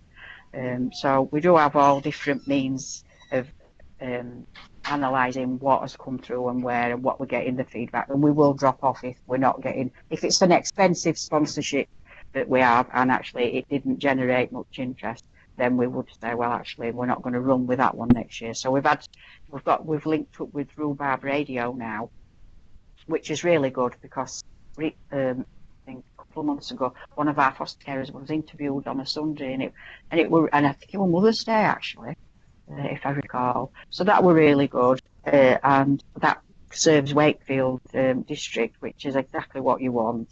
But if we were to do that with Heart Radio, it'd be a lot more expensive, and we see a very small number of increasing inquiries. And what we do with the Rhubarb one is we get the link and we're able to put that link on our website, so it's always there. So it might run in March, but actually somebody goes and looks on our webpage, they can click on these links and hear that interview or that story or whatever. So you can't do that with Heart. You pay for a set period of your advert running so many times, and that's it. So that's what we've learned from as recruitment and retention, is actually sometimes the smaller companies, yes, they're cheaper, but it's not about that. It's about where do they reach and what do we get back that we can use. And you'll find smaller companies are much more giving because they want your customer and they want you to stay with them. Whereas Heart Radio, they don't need our money. You know, we're just competing with other foster care agencies such as Compass are on there quite a lot, or Bright by the Bridge are on there quite a lot. And they have got the money to just keep running rolling programs, so our advert gets lost in there. Whereas with the smaller radio stations that serve our district, we can pick and decide and plan. So obviously what we're doing about teenagers on Facebook, Liam might well go and do that in the radio interview, or ask the radio to promote that recruitment that we're going to have a Facebook Live. And if you go on this day at this time, you'll see Liam who's going to be talking about teenagers in foster care. And they're really good. I was really impressed with the one with the foster carer on Mother's Day. It was very heartfelt and very family orientated, which is what you want, because you want to actually generate the interest of the people that genuinely want to be a family and have that element of promoting family for children, whilst not having a romantic view of what fostering is, because it is a difficult task at times, a very rewarding one, but equally there's a lot of expectation upon that foster carer, and in order to be suitable as well, which people often don't realise. So yeah, so to answer your question, yes, we do analyse our recruitment events that we have and what the what we get back, and if it's worth running again or changing. And we do try to chop and change, because it's no good being in the same place, because you just disappear. So you do need to move around the district. But obviously we've not been able to go anywhere since March, so we're quite excited that we're going to hopefully get to Junction 32. Thank you, Jo. That does answer it. Thank you. Thank you. I have a couple of questions on the fostering report. Firstly, in terms of the number of in-house placements and external placements, where do we stand? How do we compare with other either local authorities nationally or similar authorities to ourselves? And then on a similar vein, the conversion rate from inquiry to approval is at 8.6%. Again, can you put that in context for us? Is that a good return, or is that poor? How does that reflect?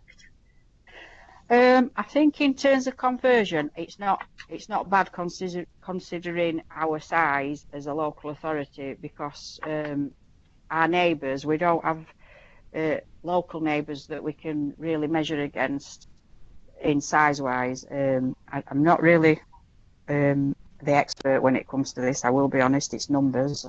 I'm a social worker by trade, but my understanding is that 8% is not bad, but as we get better and more inquiries, you become a victim of your success, because your conversion will probably drop, because you can't run it over 12 months either, because the way that the process runs, you've got fostering that came in last year, inquiries that came in last year that don't approve until this financial year. So we are now we've got a better system on Care Director to report our performance. We are able to now play that. So our conversion rate is that will be looked at again at end of quarter two. Liam, our recruitment lead, will work that out for us. And I don't think it's dropped significantly. I think it's probably remained the same. In terms of comparison, I think it's quite good at 8%. I think the average maybe 6 or 7. I'm not sure. I can't recall, to be honest. North Yorkshire ones, I think they were similar, and I can always remember Mark Neville, who might be able to help me out on this one, being impressed with the 8% that we had, because I think neighbouring authorities were similar, and they were of a bigger size than us because it's done by population, obviously. And our looked after numbers are large. I do know that in comparison to some authorities similar size to us, we have quite an high population, and that's because obviously our areas, there are some areas that have had, deprivation ongoing for many, many years due to the coming out of mining and then regeneration and all of that. So, but I know we did have a spike, so it is monitored and looked at. But by comparison, I'm not the expert in that. Mark or Cheryl may know, but I don't. Okay, thank you. Just about putting it in context. Yeah, I think in context we're doing well. From my perspective, having been managing recruitment team, last year was the first year in I think 3 or 4 years that we managed to get a net balance, which was really good because we were doing it on a reduced team as well, because we had a member of staff unity and we were proper kinship part of that year until we got a full complement in the kinship team, which were taking our assessors off the recruitment. So this year, hopefully, we will a similar picture because COVID's interfered with our plans a little bit. But if COVID and we were out in the community, we would hope for a better this year. But obviously, we have been impeded a little bit by the restrictions that COVID's put onto us. But I think it is overall good news, and I think our conversion is good news. But I do believe that it can lower as the more success you get, the lower it looks because you do it, the numbers are dropping and things. So Mark understood it better than I did, I'll be honest. Just to give you a bit of context, so when we looked at the conversion rate a couple of years ago, we did a lot of work with North Yorkshire, if you can remember, and North Yorkshire is always heralded as one of the local authorities what have been very successful in terms of foster care recruitment. They do very well, I have to say, in terms of their own in-house foster carers. When we looked at the actual convert, it's not an exact science because and how we were trying to measure it 2 years ago is very different to how we're measuring it now, but their conversion rates was around 5% and our conversion rates at the time was 15%. Now, the reason why our conversion rates were so high then was because we were dealing with a significantly smaller number of inquiries. Now we've got significantly higher number of inquiries, which is really fantastic and have been consistent for quite some time now. It means our conversion rate has gone down. So if you compare where we were with North Yorkshire a year or two ago, which was 15% and 5%, but we're now 8%, it still means we're punching above our weight, I would say. So that looks to me very positive. Thank you, Mark. That's great. We've got a question from Joy Lum. Hi, it's just a quick double question, if you like, on Mockingbird. The first one is how do you select carers that are suitable for Mockingbird, and also is it something you envisage as being authority-wide, as in the whole of the foster care community, each are in a Mockingbird? Oh, excuse me, run out of steam then. Did that make sense?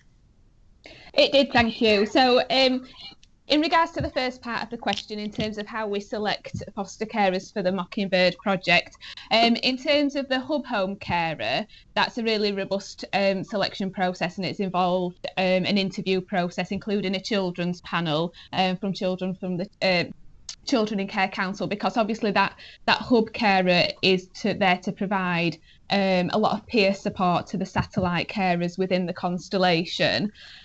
For the satellite carers, it's a mix between sort of stronger, more experienced foster carers and foster carers who require the peer support. So it's based, in terms of the satellite carers we're identifying, there's got to be a matching process with regards to the foster carers themselves and a cohort that we think would work well together.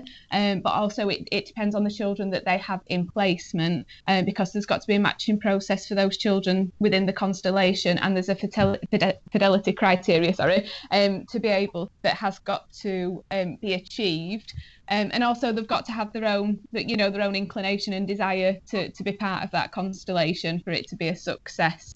In terms of the second part of the question, absolutely, our aspirations are that in the future, this is how fostering will work in Wakefield, because like I said earlier, there is the evidence-based research is there to suggest that it is a really positive way of delivering fostering services that reduces placement breakdowns.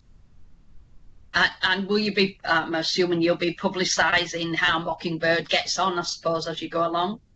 Yes, I hope so. We're in the early stages yet, but certainly as we go along, yeah. Yeah, thank you. Okay, thank you, Joe and Lindsay. If there are no more questions, we'll move on to item 12, the education overview, and that's Jackie Roper. Hi everybody, I'm Jackie Roper, the head of the virtual school. Just bear with while I try and share my screen because I've got a bit of a presentation.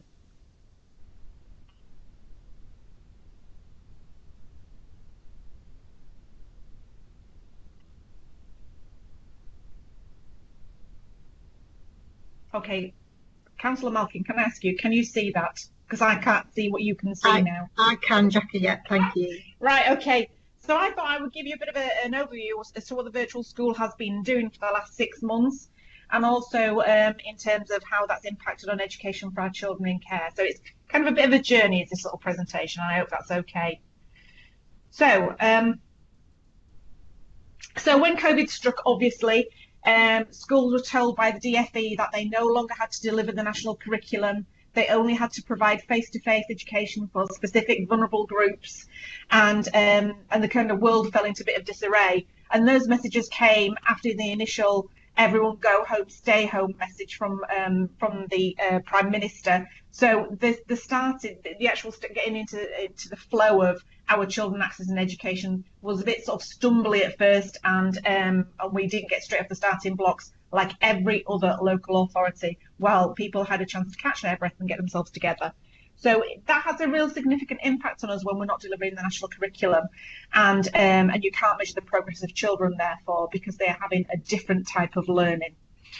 So we decided to get ourselves together, and actually our key focus was to know where our children were and to know which of our children was accessing education, and to try and encourage and facilitate our children accessing education wherever possible.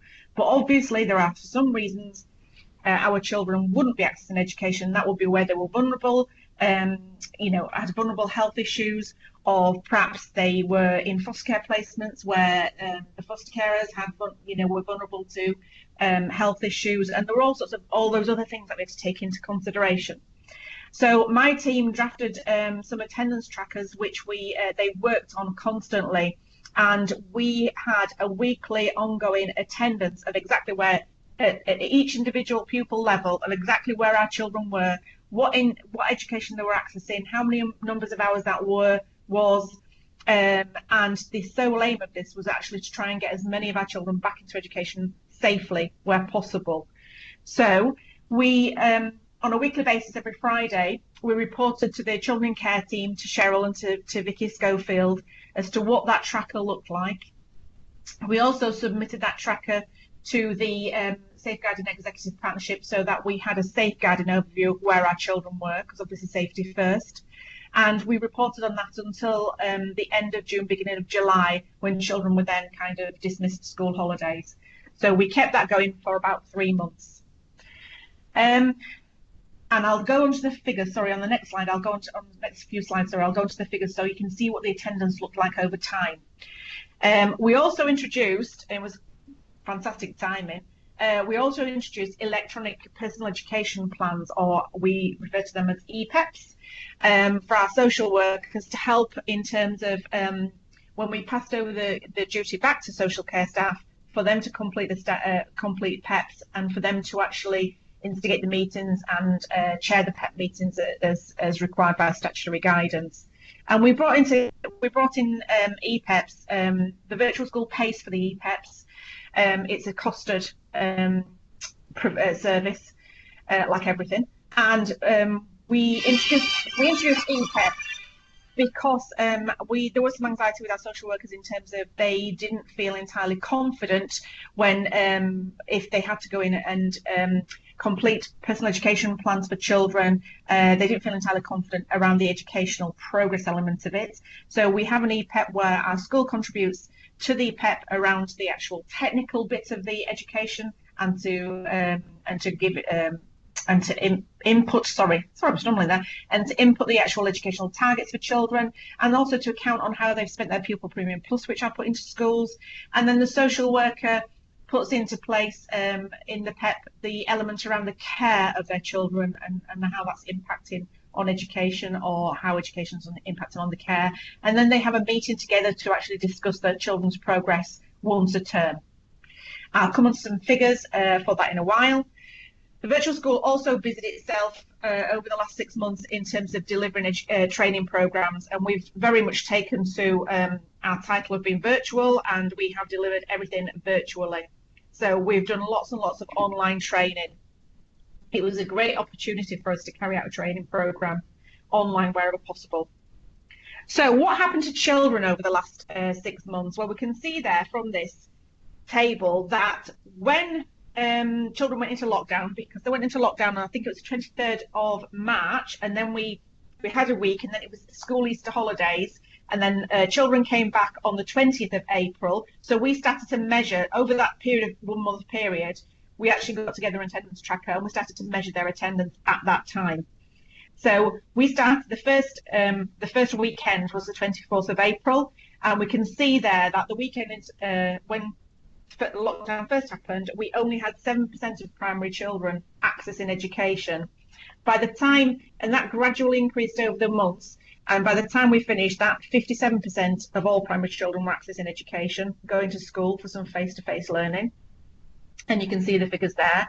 In secondary school, at the start of lockdown, again, only 7% of children were going in, but you can see there that 53% of those children were accessing it by the end of June. And year 10, which was a key year, and that was DfE guidance, so that was a key year for children going into schools, we had 78% of our children accessing education, which was a really great figure, and way above all other children. Post-16, now that has been a kind of different kettle of fish in terms of education, access and education. And we can see there that the post-16 providers tended to move straight to online learning. And we still have a situation where they are delivering on a mixed, what we call a blended learning style, where some of it's online and some of it's face-to-face.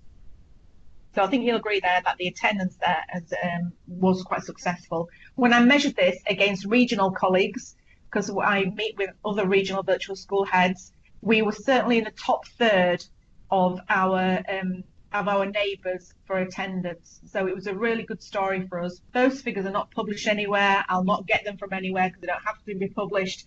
But I know from speaking to our colleagues, because we share that kind of data, that we were in around the top third.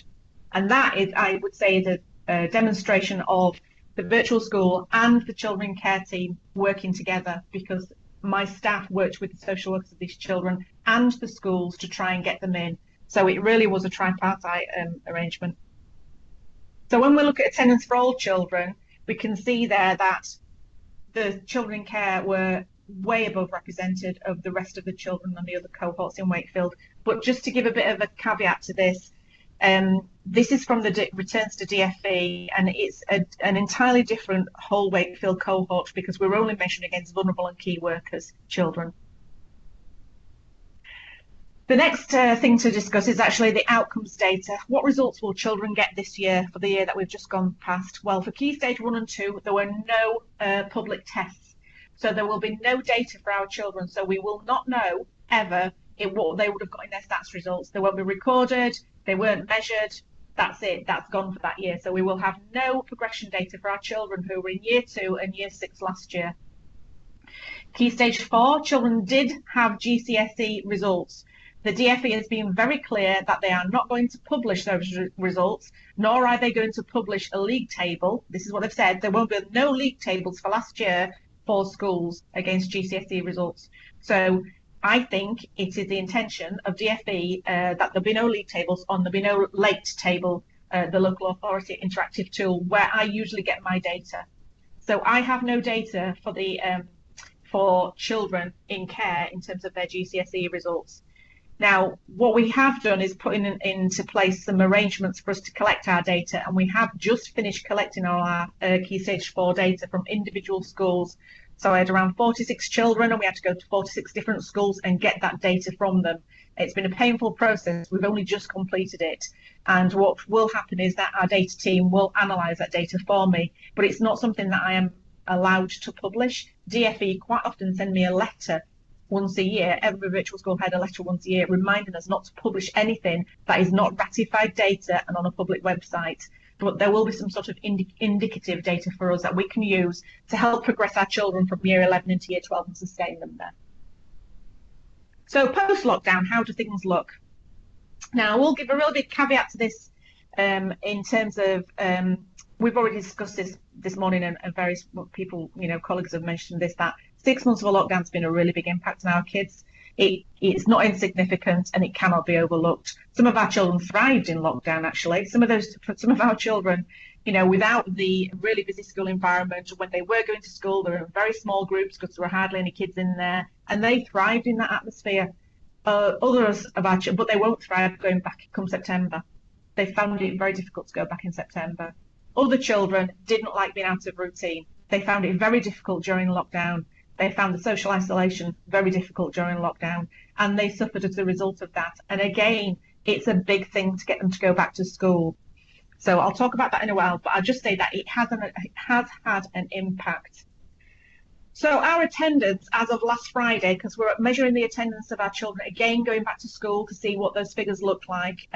We started off in the low 80s, but as of last Friday, we had 91.8% of our children back in school. If you look at against the rest of the children in Wakefield, that's 88% of children back in school, and against the national figure, that's 84% of children back in school right now. So as you can see, children in care are holding their own in terms of attendance. So that's something very much to be celebrated. And behind all of this, there's been a whole series of kind of training programs and messages to social workers, to schools, with us all working together to try and get our children back, because they are safer in education and they need to be back in education and in with fixed routines. PEPs, personal education plans, we have got 29% of those completed right now. Now, there are some, Kerry and I knew that we would overlap at this point in terms of our information to you. When we measure PEP completion rate, a social worker usually has a whole term to complete a PEP, because they have to have 3 PEPs per year, so that's 1 per academic term. Now, ordinarily, we'd be looking for 100% completion rate by Christmas. So I'm giving you a running total right now where we've got 29% completed this term.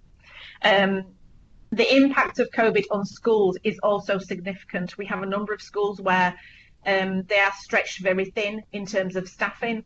There are bubbles which have had to, they're no longer being taught in school. The situation in schools right now is a bit fraught, to be fair, just keeping the whole show on the road. So doing extra things like PEPs is, we're very mindful that doesn't get put by the wayside. In order to mitigate against this, I have sent a series of communications to schools, to the designated teachers in schools, to reiterate that it is our expectation that we do early PEPs for children this year, because they've had so much time off school. We want to really get a fixed view as to where they are and what we need to do and what we need to put in place for them to be successful.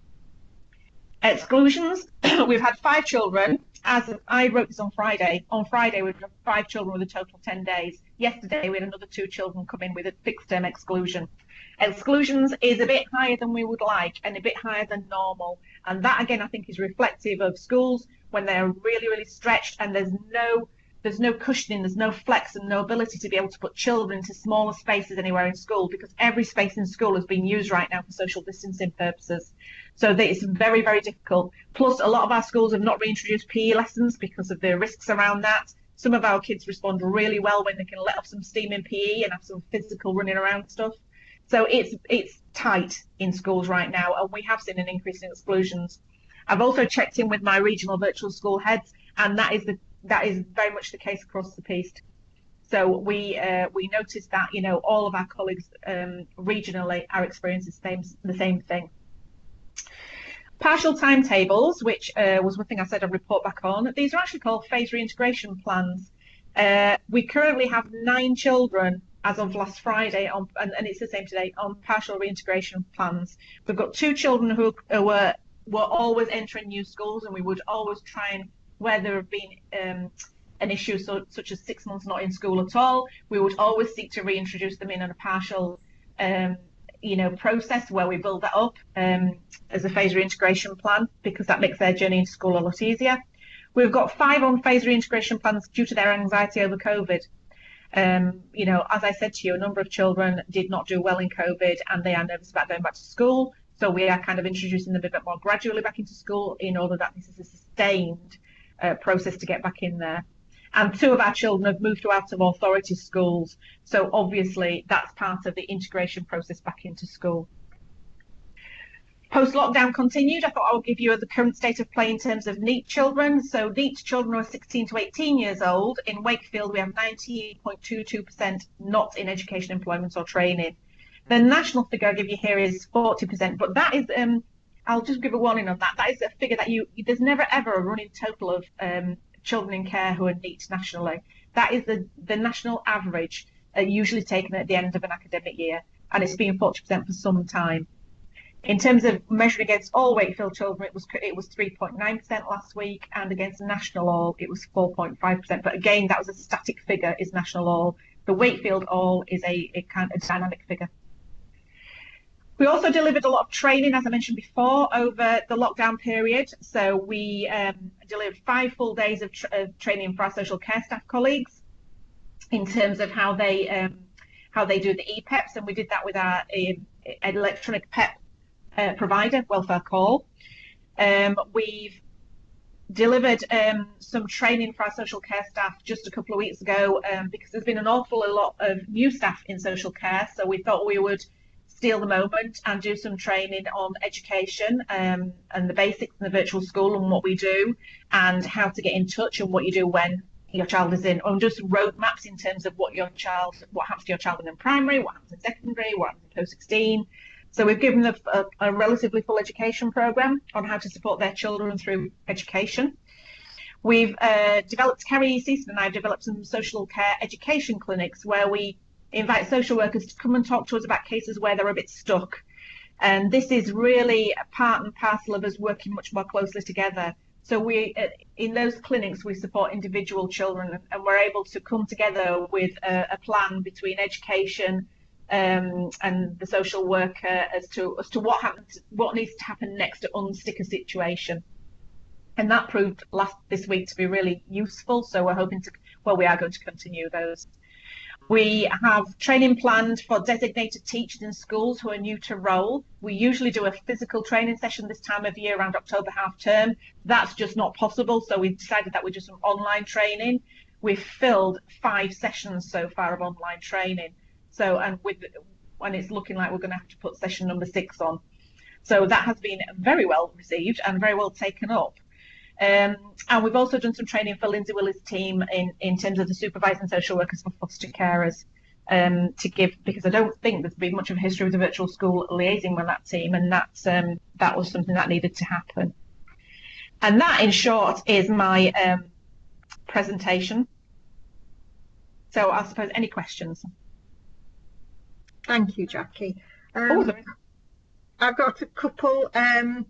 Firstly, when we were in lockdown, did we have to provide, or were we able to provide IT for any children that were homeschooling? And also just about emotional support that we are, able to give to the children who are struggling.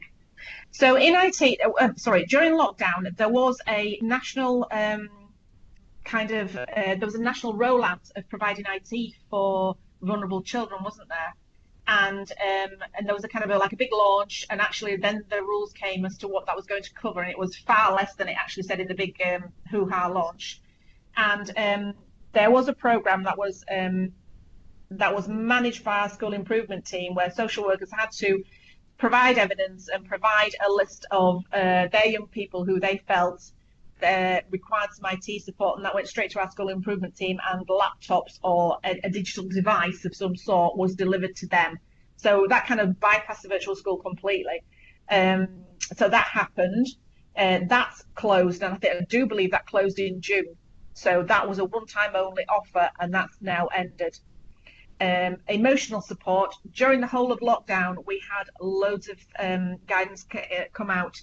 A lot of it was the stuff that we used and passed on was from our educational psychology service. We had information from CAMS on dealing with our children emotionally. And when I got all of this information through, I sent it to every single residential setting where any of our children were, wherever it was in the country. And we also had it posted through our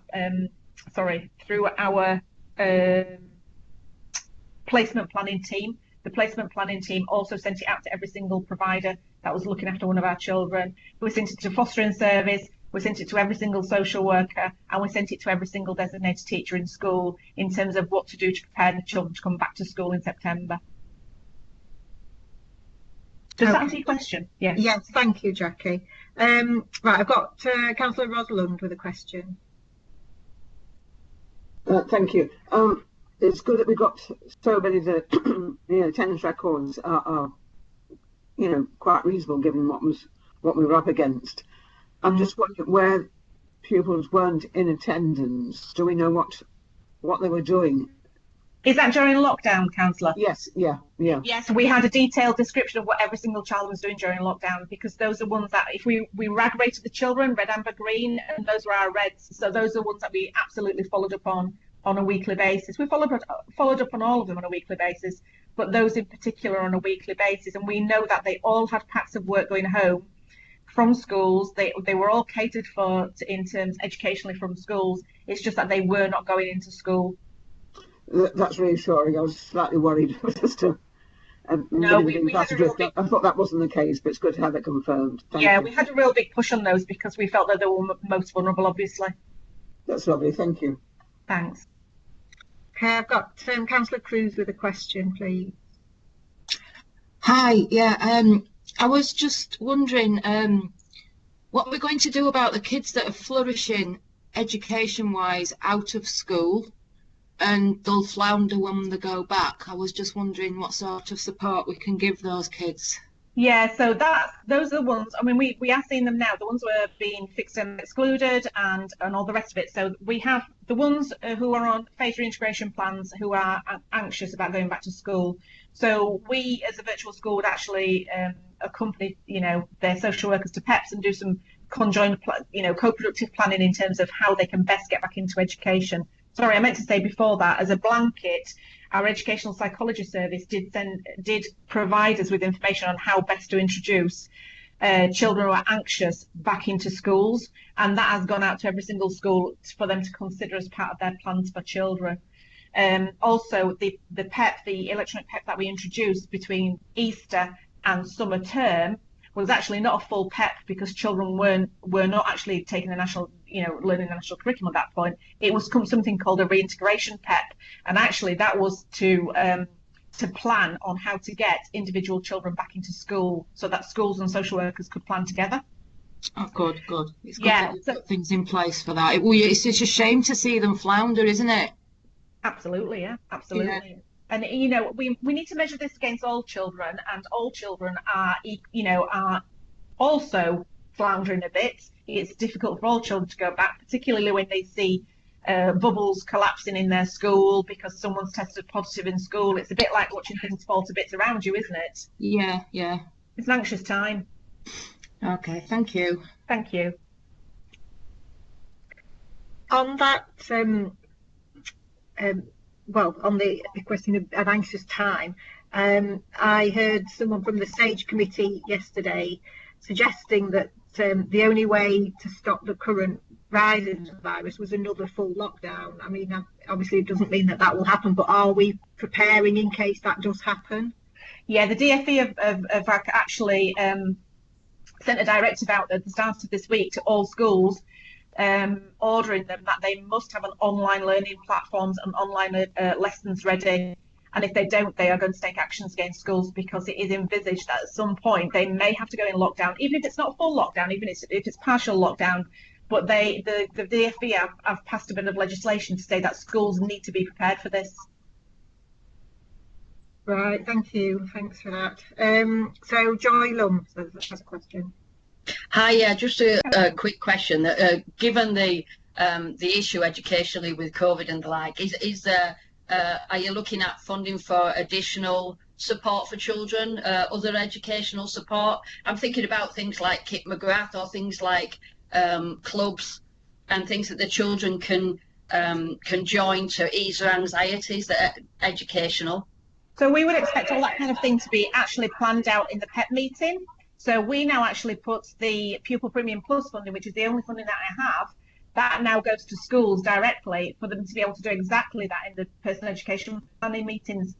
So once a term, £600 per pupil goes into school to actually to formulate strategies which will help children progress academically. That is obviously the sole focus of Pupil Premium Plus. So that's what we would expect our schools and social workers to be planning.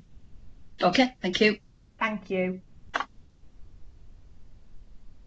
Thank you, Jackie. So if there are no more questions, thank you very much for that report.